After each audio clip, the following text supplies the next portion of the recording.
Hi friends, இது மே 11 அனீஷோட பர்த்டேக்கு எடுத்த ஒரு கிளிப்பிங்ஸ் தான். ஆக்சுவலாக இது ஒரு ஸ்விம்மிங் பூல் ஃபன் கேமுங்க. இது வந்துட்டு ரொம்ப ஃபன்னாக இருக்கும். இது வந்து எப்படி ஆப்ரேட் பண்ணணும்னு சொல்லிட்டு அங்கே ஒர்க் பண்ணுற பீப்புள் சொல்கிறாங்க. அந்த லிவர் இருக்குது இல்லைங்களா, அதை வந்து லெஃப்ட் அண்ட் ரைட்டு மூவ் பண்ணிங்கன்னா ஃப்ரண்ட் அண்ட் பேக் போகுமா. அதுக்கப்புறம் இந்த நடுவில் ஸ்விட்ச் இருக்கும், அதை புஷ் பண்ணிங்கன்னா வந்துட்டு வாட்டர் வந்து ஃப்ளாஷ் ஆகுமா. அதை ஸ்குவீஸ் பண்ணால் வாட்டர் ஃப்ளாஷ் ஆகும்னு சொல்லிகிட்ருக்காங்க.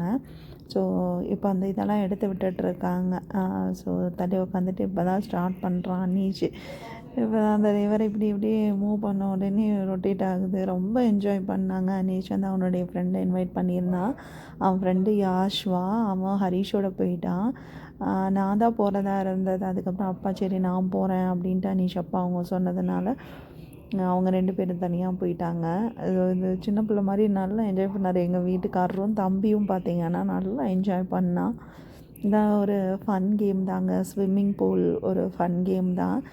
நிறைய கேம்ஸ் எல்லாம் இன்டோர் அண்ட் அவுட்டோர்னு 2 இருக்குது. ரொம்ப ஹாப்பியாக என்ஜாய் பண்ணாங்க. அதாங்க எங்களுக்கு வேணும். ஸோ அதை ரொட்டேட் பண்ணோடனே அப்படியே சுற்றிக்கிட்டே இருக்குடே, நீ ஃப்ரண்ட்டில் இது பண்ணுடான்னு சொல்லிட்டு இருந்தான். அப்புறம் இப்போ தான் வாட்டரை வந்துட்டு ஸ்குவீஸ் பண்ணிகிட்டு இருந்தான். ஃப்ளாஷ் ஆகுது வாட்ரு, ஒருத்தர் மேலே ஒருத்தர் இதாக அப்படி அடிச்சுட்டு விளாட்ற கேம் தான். அங்கே பாருங்களா 2 பேரும் ரொம்ப சூப்பராக ஹாப்பியாக என்ஜாய் பண்ணாங்க. நீங்களும் இது மாதிரியான கேம்ஸுக்கு பசங்களை கூட்டிகிட்டு போங்க. பசங்க வருஷம் பூரா படிக்குதுங்க. இது மாதிரியான ஒரு என்டர்டெயின்மெண்ட்டுக்கு கூட்டிகிட்டு போனோன்னா மைண்ட் ரிலாக்ஸ்டாக இருக்கும், ஹாப்பியாக என்ஜாய் பண்ணுவாங்க. பசங்களோட ஹாப்பி தாங்க நம்மளுக்கு முக்கியம். ஹரீஷ் கை பெருசுன்றனால அந்த தண்ணியை கையிலேயே எடுத்து இது பண்ணி விட்டுட்டு இருந்தான். அவங்க அப்பா வேணாண்டா கண்ணாடி வேற போட்டிருக்கேன்டா வேணாண்டா அப்படின்னு இது பண்ணிகிட்டு இருந்தார்.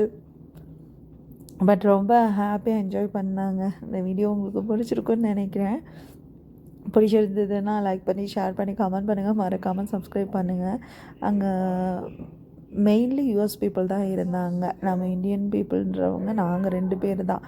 எங்கள் 2 பேரோட ஃபேமிலி தான். அது பாருங்கள், யூஎஸ் பீப்புள் அது தம்பி வந்துட்டு ஃப்ளாஷ் பண்ணி அழகாக விளாண்டுட்டு இருந்தான். எல்லாருமே இங்கெல்லாம் வந்துட்டு எப்போயுமே இந்த பர்த்டே ஃபங்க்ஷன்னா இங்கே வந்துடுவாங்கங்க. இந்த ஒரு இடம் நல்ல ஃபன் பண்ணுற இடமா இருக்குது. இன்னும் நிறைய பிளேசஸ் இருக்குது, பட் நாங்கள் இன்னும் போகலை. நான் இன்னும் அடுத்தடுத்த வீடியோஸில் உங்களுக்கு நாங்கள் போனோன்னா அப்டேட் பண்ணுறேன் என்ன மாதிரியான இடங்கள் இருக்குது அப்படின்னு சொல்லிட்டு. யூஎஸில் இங்கே ஃபன் பண்ணுற இடங்கள் நிறைய இருக்குங்க, நம்ம ஊர் மாதிரியே. நம்ம ஊரில் கேஜ்கே இருந்தால் பிளாக் தண்டர், அது மாதிரி MGM, VGP, கோல்டன் பீச், அது மாதிரியெல்லாம் இங்கே நாங்கள் இருக்க இடத்துல இல்லை. ஸோ அதர் ஸ்டேட்டில் இருக்குது. நாங்கள் லீவுக்கு போகலான்னு தான் பிளான் பண்ணியிருக்கோம். பார்க்கலாம் எப்படி இருக்குன்னு தெரியல. ஆனால் நல்லா என்ஜாய்மெண்ட்டுங்க. பசங்க நல்லா என்ஜாய் பண்ணானுங்க. ஸோ அனீஷ் தான் ரொம்ப ஹாப்பியாக இருந்தான். அவங்க அப்பா கூட அந்த இதில் போயிட்டு ரொம்ப ஹாப்பி. அங்கே வரீங்களா முட்டிக்கிட்டாங்க 2 பேரும். இப்போ ஃபைனலாக முடிய போகுது. ஸோ எல்லாருக்கும் அனௌன்ஸ் கொடுத்தாங்க, எல்லோரும் இங்கே வந்துடுங்க அப்படின்னு சொல்லிட்டு. ஸோ அடுத்த வீடியோவில் இன்னும் நான் நிறைய கிளிப்பிங்ஸ் எல்லாம் ஆட் பண்ணுறேங்க. பார்த்துட்டு நம்ம சேனலுக்கு சப்போர்ட் பண்ணுங்கள், சரிங்களா? தேங்க்யூங்க, தேங்க்யூ ஸோ மச். பாய்ங்க.